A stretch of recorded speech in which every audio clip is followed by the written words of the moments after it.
현재 암호화폐 거래소를 비롯해 가상자산 사업자를 규제하는 법은 특근법이 유일합니다. 이마저도 자금 세탁 방지에 초점이 맞춰져 있는데요.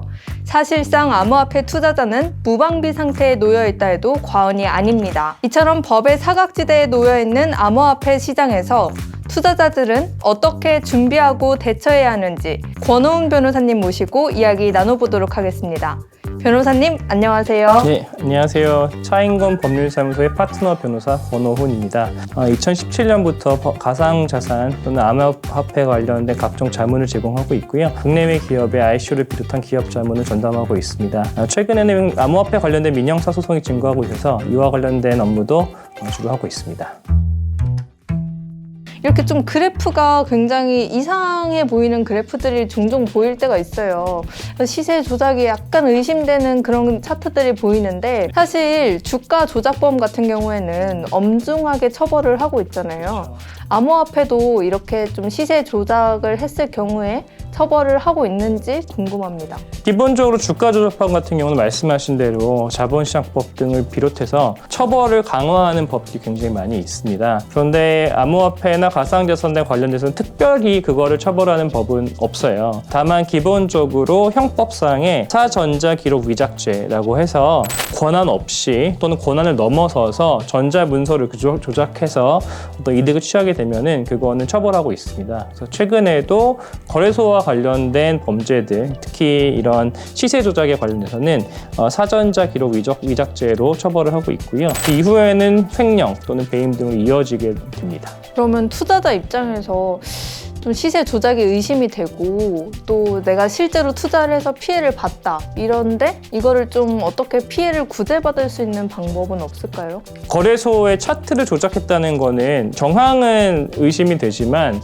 그거를 밝혀내기라는 건 굉장히 어려운 일이에요. 주식시장 같은 경우에도 내부자 고발 등이 없은 경우에는 알아내기라는 건 굉장히 어렵습니다. 결국은 범죄 수사를 검찰 또는 경찰에 의뢰할 수밖에 없는 것 같고요. 수사에 따라서 만약에 말씀드린 사전자 기록 위작이 유죄가 나온다고 한다면은 거기에 대해서 민사소송을 거는 방법이 가능할 것 같습니다. 거래소가 만약에 해킹을 당했어요. 그래서 제가 보유했던 코인마저 함께 탈취를 당했다면 이 경우에는 어떻게 배상을 받을 수 있을까요? 해커들을 상대로 뺏어간 비트코인이 됐든지 다른 토큰이 됐든지 뭐를 달라고 해야 되는데 그게 어렵다면은 결국은 해킹을 당한 거래소를 상대로도 민사소송을 걸 수밖에 없는 상황일 것 같아요.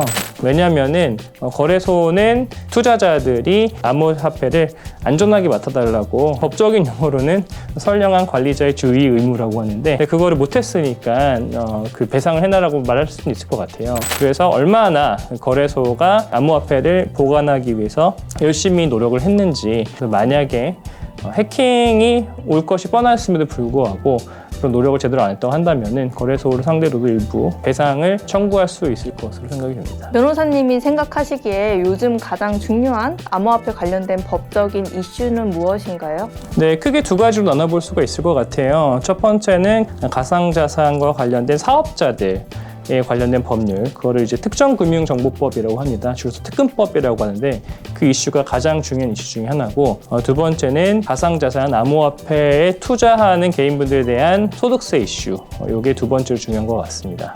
이제 특근법에 따르면 가상자산 사업자는 일정 요건을 갖추고 정부 당국에 신고를 해야지 사업을 영위할 수 있잖아요. 근데 만약에 신고 수리가 거부당해서 문을 닫아야 하는 경우가 발생을 했어요. 이 경우에 제가 예를 들어서 사용하던 거래소가 문을 닫아야 하는데 그러면 그 거래소에 넣어놨던 저의 자산들, 가상자산은 물론이고 원화나 이런 것도 보호를 받을 수 있는지 궁금합니다. 신고를 할 때 제반 요건을 갖추고 있는지만 살펴보고 있지, 만약에 문을 닫았을 경우에 어떻게 보상하라 이런 게 전혀 없습니다. 근데 그럴 수밖에 없는 게 특근법이라는 것 자체가 가상자산 거래소를 활성화시킨다거나 혹은 투자를 촉진시킨다거나 투자자를 보호한다는 목적이 하나도 없어요. 처음부터 특근법은 자금 세탁 방지에 초점을 맞추고 있습니다. 유저들이 가상자산을 이용해서 자금 세탁을 하느냐 마느냐를 거래소가 감시해라. 그래서 만약에 가상자산 거래소가 신고가 안 돼서 문을 닫게 생겼다라고 한다면은 소위 뭐 뱅크런 비슷하게 유저들이 다 가져갈 수밖에 없는 상황인 것 같아요. 그때는 그 아예 없어질 우려도 있지만 유저들이 넣어놓은 자산보다 거래소가 갖고 있는 게 더 적을 수도 있어요. 그럴 때를 대비를 좀 해야 될 것 같습니다. 거래소를 믿는 수밖에 없는 거네요. 그렇죠. 지금까지도 사실은 믿음이 어떤 투자였었던 건 사실인데 네. 뭐 예를 들어서 바이낸스 같은 경우는 실체도 없거든요. 저희들도 바이낸스 상대로 소송도 하고 여러 가지 하고 있는데 어디인지 아무도 몰라요. 바이낸스가 몰타에 있다고 주장을 했었는데 몰타 정부에서는 우리 없다. 바이낸스 우리에 없다. 이렇게 나온 상황이거든요. 특히 국제적인 자금 세탁 방지 기구인 FATF에서 바이낸스 좀 위험한 것 같다. 이런 얘기도 하고 있어요. 왜냐하면 자금 세탁 방지임을 잘 하고 있는지 알 수가 없으니까. 국제적인 거래소는 좀 특히 위험한 측면이 있고 국내 거래소를 하더라도 잘 하고 있는지 투자자들이 확인하는 게 가장 최선의 방법인 것 같습니다. 근데 저 말씀 듣다 궁금한 점이 네. 생긴 게 사실 근데 바이낸스는 말씀하신 것처럼 국내에 법인이 없기 때문에 이 특근법에는 해당이 안 되는 거 아닌가요? 특근법에 따르면은 국내에 영향을 미치는 해외 사업자라고 한다면은 등록을 하라고 하고 있습니다. 그래서 만약에 등록을 하지 않은 경우에는 뭐 예를 들어서 장부 거래 같은 걸 못하게 하고 있거든요. 다만 그 정부에 따르면은 해외 거래소에 대해 유인책을 주기 위해서 해외 거래소가 특근법에 따른 등록을 하면은 그 장부 거래도 인정해주겠다라는 정책도 있어요. 다만 얼마나 많이 할지는 좀 의문입니다. 그들 입장에선 굳이 안 해도 한국 사람들 많이 와서 이미 하고 있는데 어떻게 막을 것이며 어떻게 알 거냐. 내년 1월 1일부터 암호화폐에 대해서도 세금을 매기겠다라고 기재부가 발표를 했는데요. 구체적으로 어떻게 세금을 매기겠다는 건가요? 네, 지금까지는 암호화폐에 대해서 과세가 전혀 없었다라고 생각하시는 분도 계신 것 같아요. 네, 그렇지는 않습니다. 원래는 암호화폐를 예를 들어서 법인이 들고 있었다. 그런데 암호화폐의 가격이 올라서 법인 입장에서는 소득이 늘어난 거잖아요. 그 경우에는 법인세 과세가 원래 됐습니다. 왜냐하면 법인세는 어떻게 돈 벌었는지 묻지도 따지지 않고 너가 돈 벌었으면 소득세를 내라라는 게 법인세거든요. 그래서 법인세는 과세가 됐었는데 그에 비해서 개인들에 대해서는 양도소득세가 과세가 되지 않았어요. 양도소득세라는 게 뭐냐면은 내가 어떤 재산을 양도할 때 양도 차익이 발생할 수가 있잖아요. 그러면 그 차익에 대해서 과세를 하는 게 양도소득세인데 개인의 양도소득세는 과세 법정주의라고 해서 그 법에 써 있는 항목만 양도소득세를 내도 되어 있습니다. 예를 들어서 상장회사의 주식의 경우에는 양도소득세 지금까지 없었어요. 거기 안 써 있어가지고. 근데 암호화폐도 없었던 거죠. 비트코인이 100만 원에 샀는데 지금 7,200만 원인가요? 사서 72배의 수익을 얻었다 하더라도 비과세가 됐던 겁니다. 근데 그게 그 법인과 비교해서 형평성이 어긋난다라고 하는 게 이번에 법에 써 있어요. 이게 형평성이 없기 때문에 개인에 대해서도 과세를 하겠다라는 거여서 이게 그 양도 차익에 대한 과세라고 보시면 될 것 같아요. 그러면 그 시세 차익에 대해서 여쭤볼게요. 네. 제가 예를 들어서 올해 네. 7천만 원에 비트코인을 샀어요. 근데 2022년 1월 1일에 비트코인이 1억이 된 거예요. 그럼 저는 세금을 얼마를 내야 하는 건가요? 양도차익이라는 거는 내가 취득했을 당시의 가격이랑 판매했을 당시의 가격을 비교를 해야 돼요. 그래서 내가 만약에 취득을 7천만 원을 했고 1억 원에 팔았다라고 한다면 3천만 원의 차익이 발생했기 때문에 양도차익이 발생을 하는 거죠. 근데 만약에 제가 판 게 아니라 그냥 지금 이 시점에 7천만 원짜리 비트코인 갖고 있는데 내년 1월 1일에 이게 1억이 됐어요. 그러면은 아직 팔지 않았으니까 아무런 이득을 안 받았잖아요. 법에 따르면은 내년 1월 1일을 시점으로 해가지고 그때 가격을 일단 취득 가액으로 본다고 하고 있습니다. 그러니까 내가 아무리 낮게 샀었다고 하더라도 내가 비트코인을 내 공짜로 받았어요. 예를 들어서. 하지만 내년 1월 1일자 가격에 취득한 걸로 그냥 보는 겁니다. 그 말씀은 그러면 제가 비트코인을 공짜로 받았어도 2022년 1월 1일 비트코인 가격이 1억 원이에요. 네. 그러면 나는 1억 원에 이걸 취득했다고 네. 법으로 되는 거기 그쵸. 때문에 그럼 이거를 가격이 올라서 1억 5천만 원이 네. 됐을 때 제가 팔았어요. 그럼 5천만 원에 대한 세금만 내면 그쵸. 되고 네. 와 좋네요. 네, 그래서 그거를 의제 네. 취득가액이라고 하는데 그 전에 얼마에서는 도저히 알 수가 없는 거예요.